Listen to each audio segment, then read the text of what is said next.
what we're doing today is we're going to Yale University Art Gallery. And I started out by thinking I was going to cover all the shows that are there. And as I got into this James Prosek business, I was totally absorbed by him. He's a fascinating fellow. And most of my talk is going to concentrate on him, though I will cover the other things and let you know what's going on with them. So he actually is a Yale graduate, and he is an avid trout fisherman. He started out as a child. He lived in Stamford, and somehow or other they lived near a wonderful trout stream that was in near one of the reservoirs over there. So he used to trespass onto the reservoir property and go fishing, and he got caught by one of the wardens.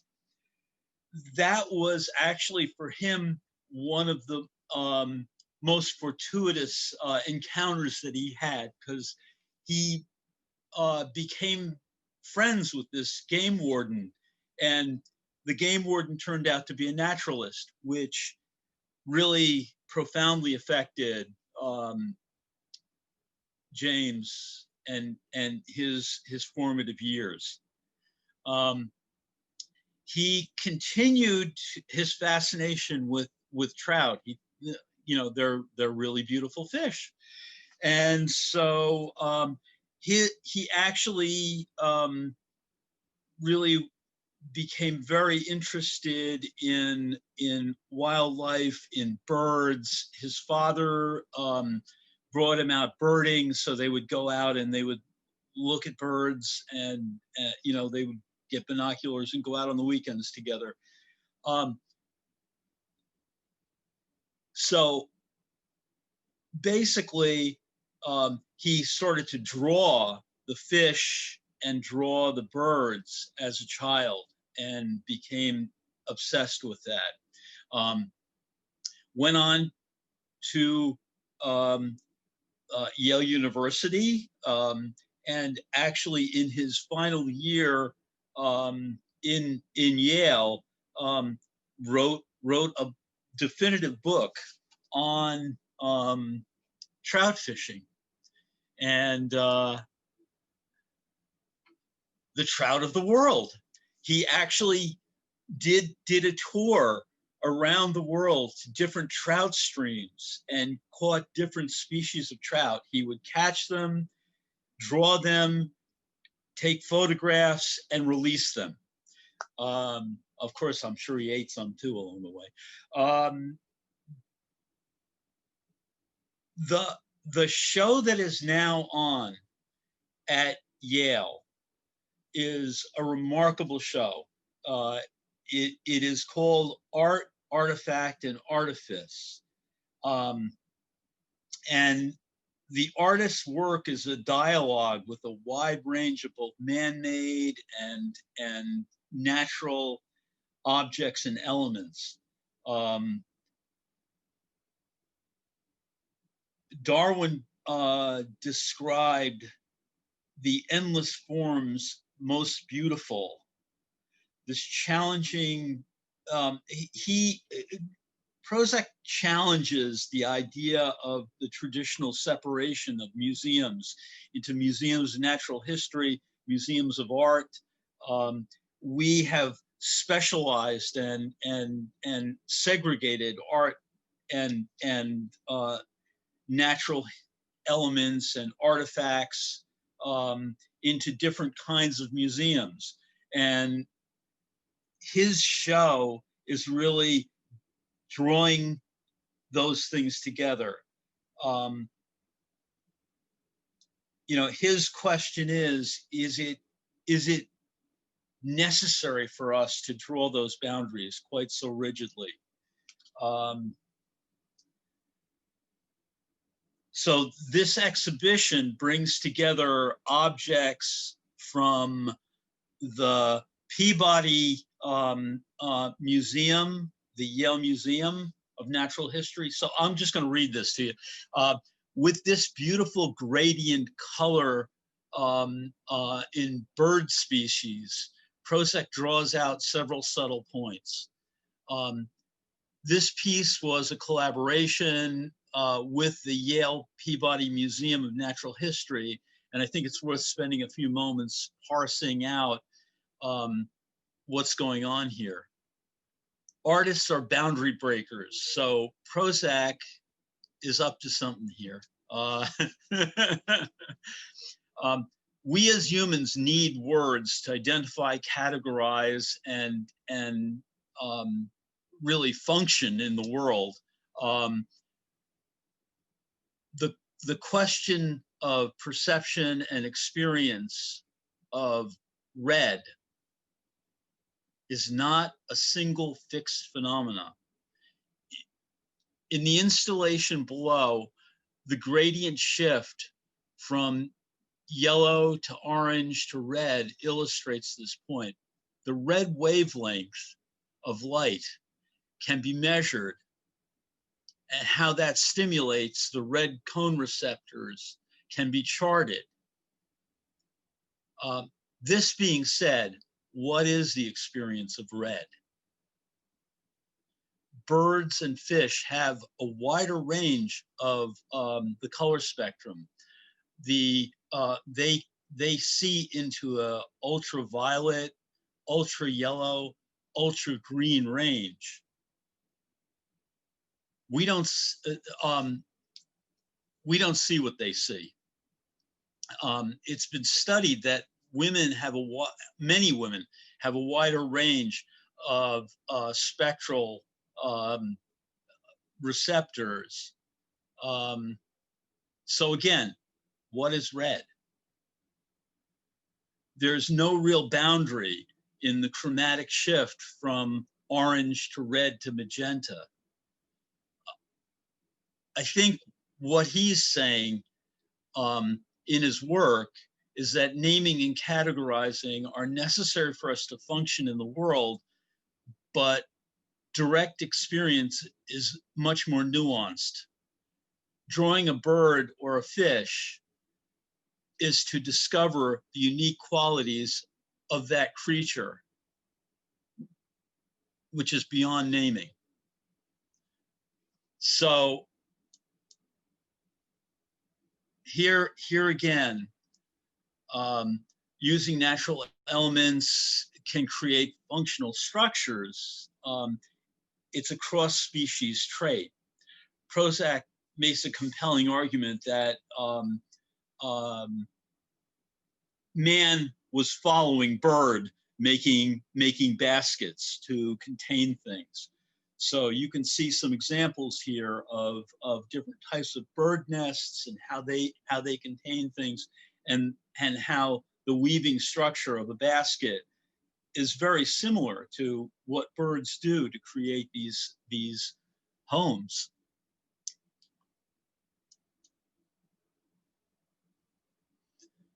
So this is again one of James Prozac's pieces from an earlier show. It shows this chart of plant life and fish and fowl with no key to identify and name them, just so you're just experiencing what those shapes are, and learning about them that way.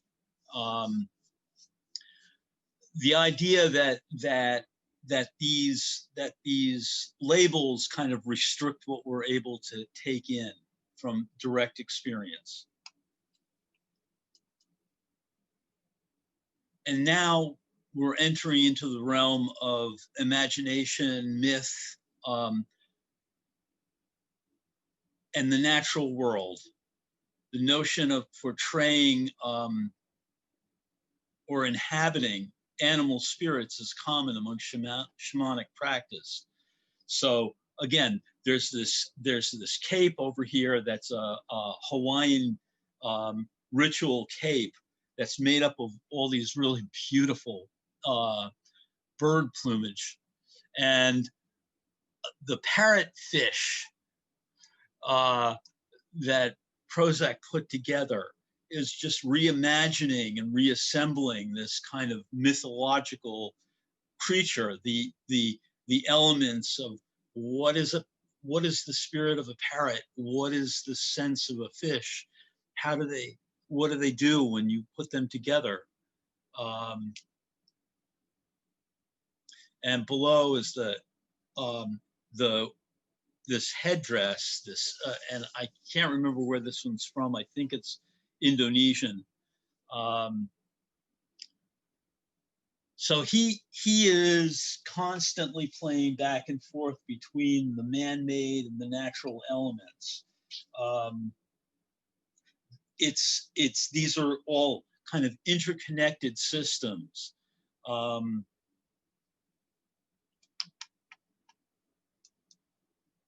Let's see.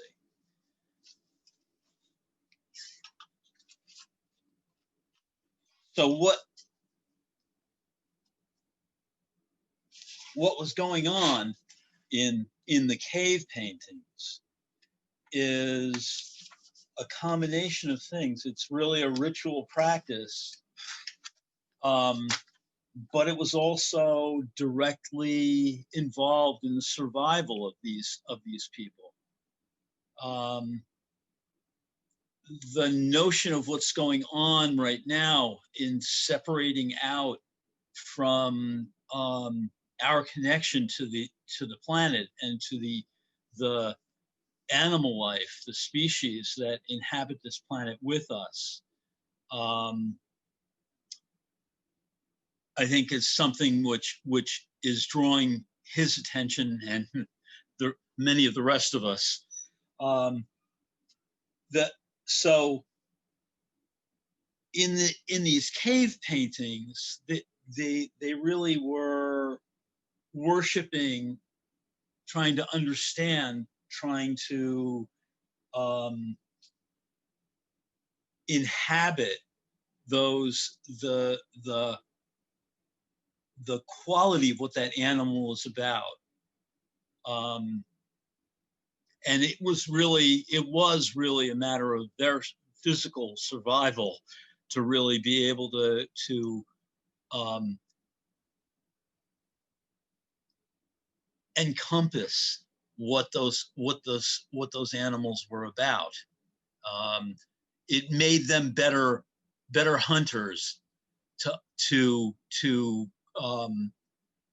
draw out these creatures. Let's see next. Again. So this set of hands, this handprint, the idea of that presence in this fabulous cave painting from Argentina, is really how important is the hand, how important is that presence, how important is the ability to portray our presence and the presence of the creatures that inhabit this planet with us. And you know, on the left, you've got one of his wonderful sculptures, this wild thing that he created, using an actual white-tailed deer's antlers, but also adding to them and really playing around with the qualities of it and distorting and manipulating it. But it's a beautiful form. It's beautiful shapes. Let's see. Okay. What once was is no more, passing like a thought, flight into memory. So many of these, you know, what he's playing around with and what he was playing around with in that bird sequence that I showed you earlier on. As a matter of fact, maybe we should go back to that. many of those were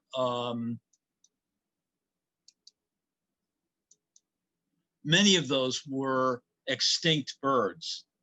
They're no longer in existence. You know, basically persuading the Peabody Museum to assist him in that installation took a lot of stubborn persuading on his part. So basically, it was really a collaboration with the curator of the Peabody to get him to use those pieces.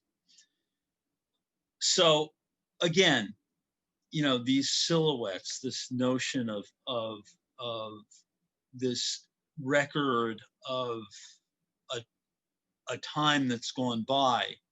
On the right is a bird creature from Indonesia.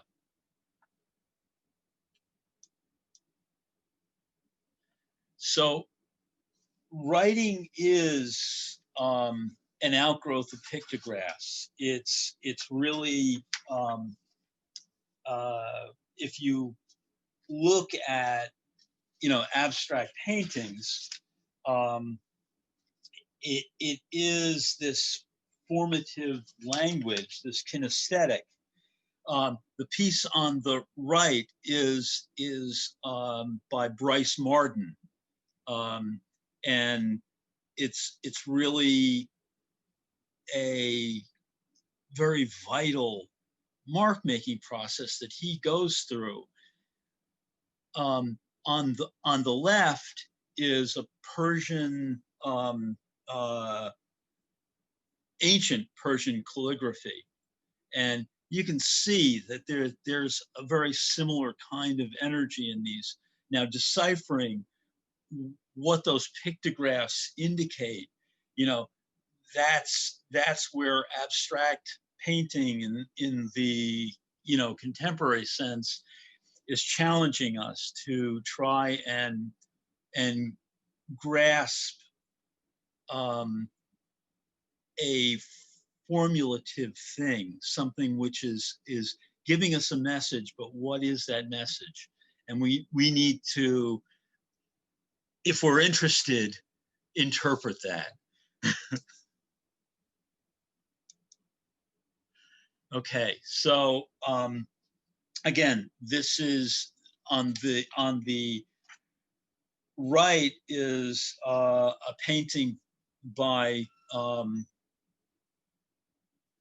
Frankenthaler, and she basically was pouring pigment onto raw canvas.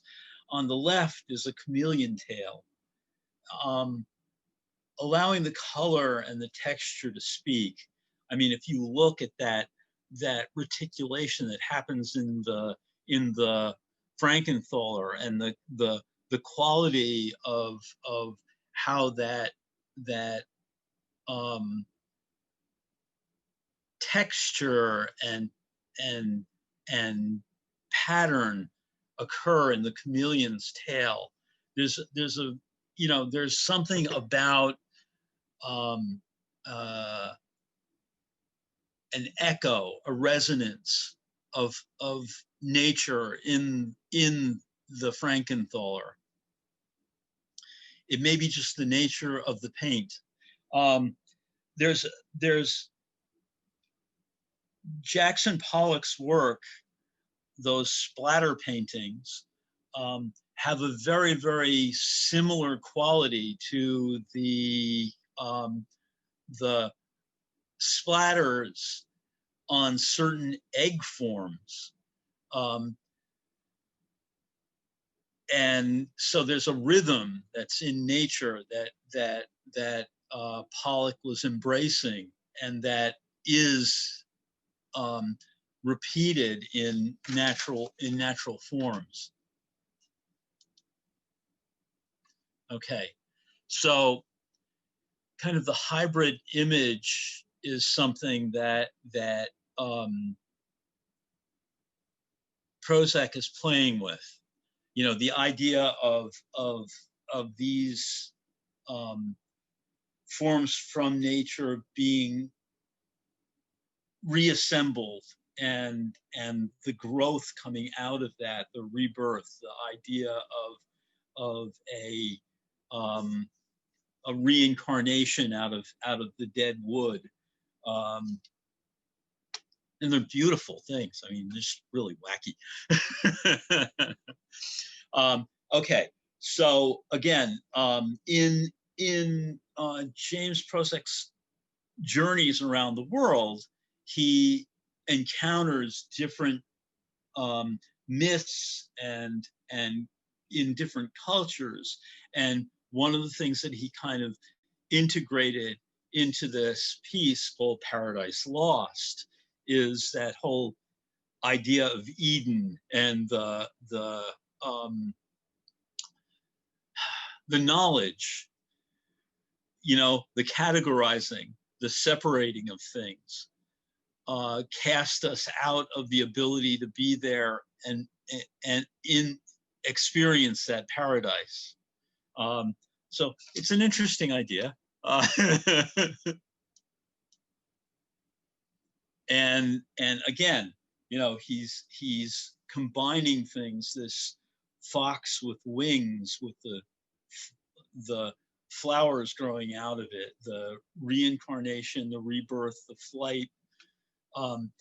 It really is taking mythology and the naturalist notion and mixing them together. And on the left, you've got this beautiful, beautiful Chinese, actually it's a Japanese piece. Okay, so I am going to move on to The Reckoning, which is also a show that's on at the Yale University, and in this he basically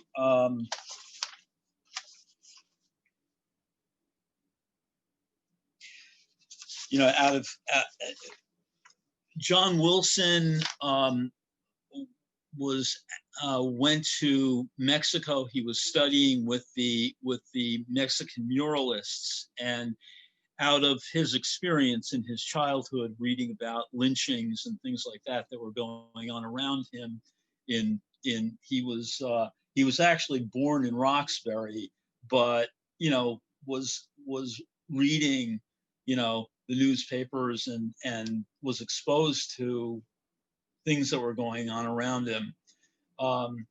He did this set of studies for a mural project, which he actually executed, but it has since been painted over.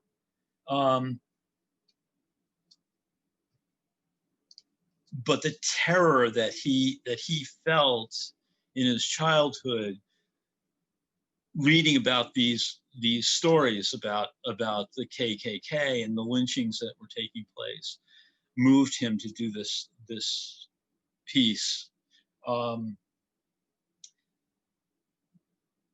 And the show itself is made up of gouache and watercolors, and the one on, actually the piece on the left is an oil painting, an oil study for the mural project. So the exhibition really has a lot of drawings of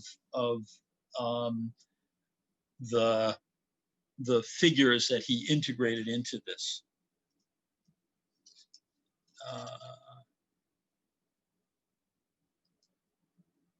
Now, okay. Have there been any questions, Joan? Let's see if there's any questions that have come up.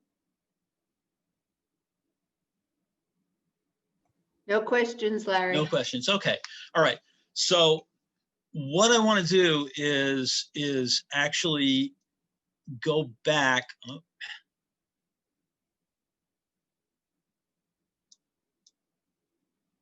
all right, here we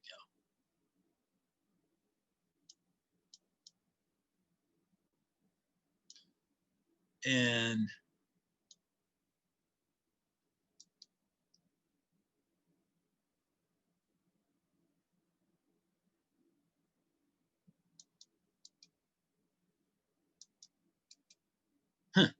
okay, all right, let's see. There we go.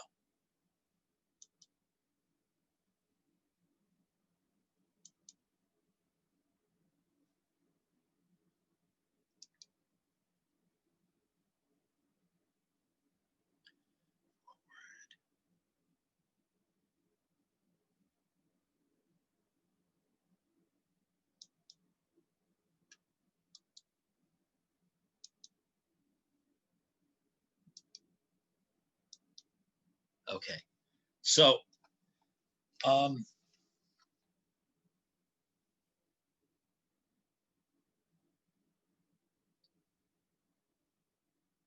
the let's see if I can get a close up. Actually, let's see. Zoom in. Okay, all right.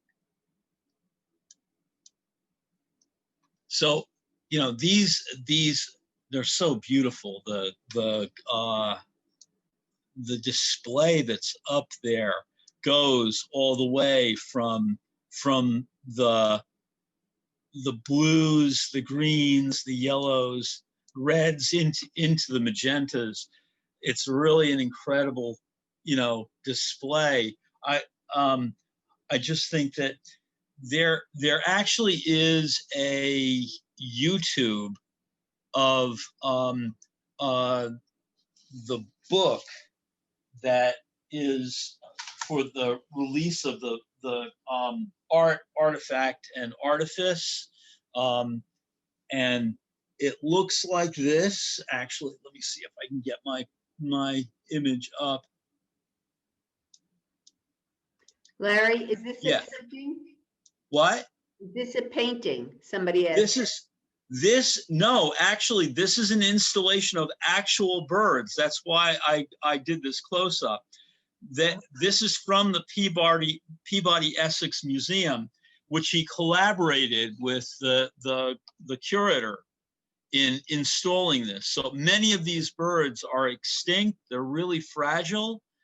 He you know, he had to do some real song and dance to persuade the curator to let him do this.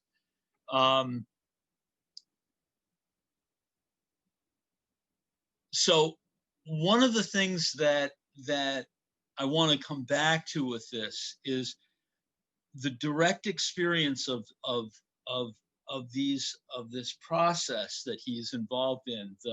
He would lay out, he would do these fishing trips and draw out there in nature, draw the fish, but he'd also take photographs of it and come back to his studio and lay out big sheets of paper and draw the fish to try and actually encompass that the beauty of what he saw. Because basically what he says is, as soon as the fish comes out of water, they start to change color. He's gone on actually on fishing expeditions to do a swordfish, and the swordfish is a spectacular blue color when it's out there in the wild, but that blue color fades very, very quickly. So, you know, he got a a crew to take him out so that he could actually see the color of that fish when it came out of the water, and brought that back to brought photographs of it and did drawings of it when it was out there, so that he could actually kind of capture the vivid quality of it.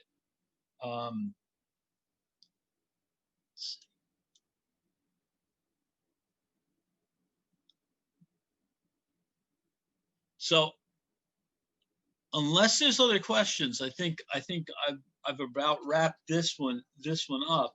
There is a Zoom talk which is absolutely fascinating with him. And if you go to YouTube and just plug in his name, that should come up. And also, if you go to the Yale Museum website, there's actually the images that I've been showing you. Many of them are on there. When you click on them, the naturalists come up, the museum curators come up, and all of them have little talks that they do with each of the images that you pop up there. It's worth exploring. So let's see. Next week we're going to do. There is an exhibit that goes on, an outdoor sculpture exhibit with a group called Collaborative Concepts. And this is going to be at the Tilly Foster Farm. It's in Brewster, New York.